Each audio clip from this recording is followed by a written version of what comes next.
We have a couple of requests.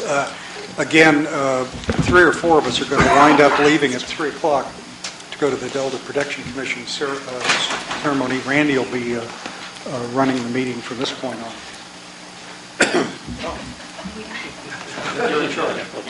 Thank you, Phil. Thank you, Terry. The only request we have is from Melinda Terry, and I see Melinda's here. Okay. Oh, there she is. Hello again, Melinda Terry. I'm going to wear my flood control hat, so I'm going to represent the California Central Valley Flood Control Association right now. I think the discussion that you just had, first of all, I really appreciated the comments and kind of questions coming from the Independent Science Board. It was good to hear and help head it in the right direction. I think the discussion was a good example of why the legislature, when they said, oh, there's 200 agencies and they're all doing different things and we need the Stewardship Council to be created so we can coordinate. You know, I think we're going to need some help on that. Because I was unaware, for instance, that there was this Delta Restoration Network going on. You could go, okay, who cares? Except for the fact that the majority of the habitat projects that are being proposed, either in the biological opinion or the BDCP, are in fact needing to either utilize a facility that is considered part of the State Plan of Flood Control, a project levee, or a bypass, which is one of the facilities of the State Plan of Flood Control. And so they really require the local agency as well as the state agency in charge of these levees, to have permitting authority and things like that. So so I didn't know it until I read actually the Stewardship Council's agenda, and I was reading it, and I'm like, oh, what's this? And so that's when I started emailing Campbell, and I'm like, because I went to his website and read more about what was going on. I'm like, well, this is all very interesting, but we really need to have the inclusion of these locals early on, because we have unfortunately had instances where, these projects get far along, like resource conservation districts a few times, and then the rec district is like, sorry, no, and that, we don't want to see that happen because, first of all, there can be a great deal of synergy that, frankly, we need with these habitat projects. But right now, those habitat projects that I mentioned, both BDCP and biological opinion, are all for water supply. They're not necessarily to benefit or create anything locally. And when we do levee improvement projects, we're required to mitigate the habitat.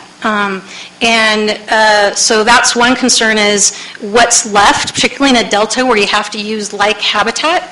If they're being consumed by projects for ESA permits for water supply, what's left for the local projects that need to mitigate? And as I said, we can have conflicts, and it's not always just because the agency doesn't like habitat. It's because, in particular, if you have the project levee facilities, the Army Corps has a long list of rules that you have to keep your levees up to certain standards in order to maintain eligibility in that program. And eligibility in that program is what allows us to get federal funding if, in fact, we have a flood event and levee failures and levee damage. They'll help flood fight, but if you're not eligible, they won't help repair for any of the restoration and repairs. That will all end up falling on the state. And like I said, I just worry that we, look at getting them included a little bit early on. I have, I'm taking medication that's draining out my mouth. I did when I, emailed, I'm going to do everything I can to help try to coordinate this. I am one person wearing 2 hats, but I will do my best. So I have talked to Campbell, and he's agreed to come brief my association at our December meeting, because we've got 75 or so agencies. He's also, at my request, going to go brief the Delta Levees Habitat Advisory Committee.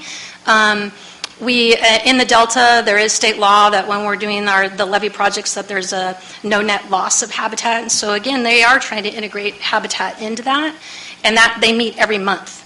And so I do encourage the science board, you may want to interact with those people. And strangely, it's a different group. You think, well, why does it need to go to both? Well, the association is more like the managers, like a person like me, versus at the Delta Levee Habitat Advisory Committee, it's actually the engineers. And they build a lot of habitat projects, so they can actually be, I think, quite helpful early on to avoid mistakes so that we just don't end up, because as my dad said, well, there's a difference between, what I'm worried about is you got a bunch of scientists, or state agencies, or water exporters who have certain goals. But there's a difference between what you want to do and what you really can do. And again, a lot of times we're really hamstrung by the Army Corps rules that we have to comply with. So I really do. And then the coordination thing that I talked about when I was emailing with Campbell this week, this is my frustration, and I do hope the council can help with this maybe during implementation. And I will do everything I can to try to help you. But so for instance, and I've said this more than once here, is so we have the large BDCP planning going on, and at the same time the state legislature had imposed that the Department of Water Resources, a different branch that is working on BDCP, okay, they have two branches, they asked their other branch to develop a Central Valley flood protection plan. And so we're actually in the implementation phase of that, and as I said on the day after your tour of the ISB, they're currently in their regional planning projects to come up with regional projects, but the overall plan requires a conservation strategy, and we are going to need, like I said, habitat as well, and so there can definitely be synergy, but the earlier we kind of start that coordination, I think the better, to try to see that happen and make sure they're done in a way, and also that your expectations of what you think you can do, like riparian habitat on an Army Corps levee, yeah. No, they want us to remove all the vegetation. We've got the opposite problem. It's very frustrating, and we'll continue with the state to lobby on that, but the Army Corps tends to be digging their boots, and they don't like to change, so it's not been that easy. So to me, there's really, so Campbell will come brief. I think we'll get an idea what level of participation. I don't know if there's a fatigue factor in the Delta going on. There's just so many planning efforts. So these, engineers are frankly supposed to be building projects, so it's hard for them to participate in everything. Same with the managers.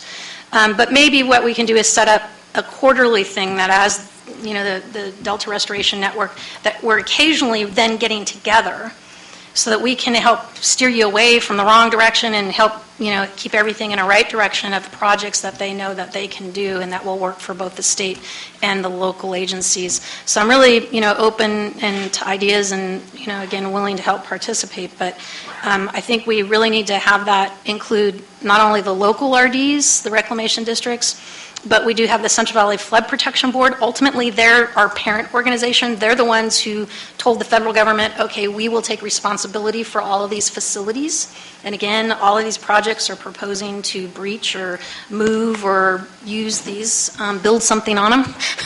So, and the Army Corps. I think we really need to have them because, like I said, they're at the end of the day who we're trying to make happy and stay in their program.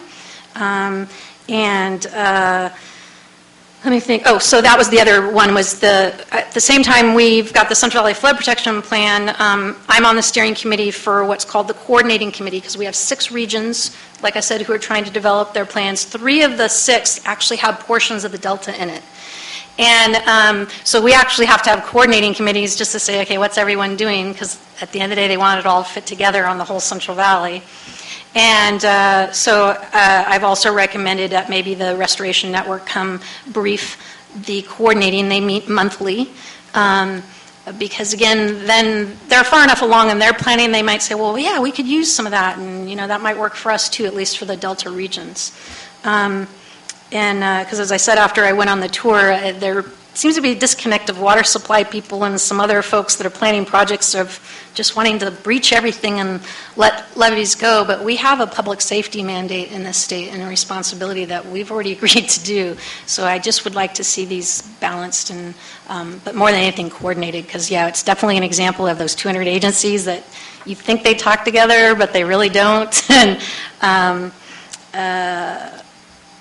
think that's kind of it, unless there's any questions. But I would look for some help, and hopefully as you move on your science program, just remember that just come to me, because there's definitely groups I can help tie in and help come brief you or participate. I'd be happy to do that. Thank you. Melinda, thank you very much. Any other comments from the public?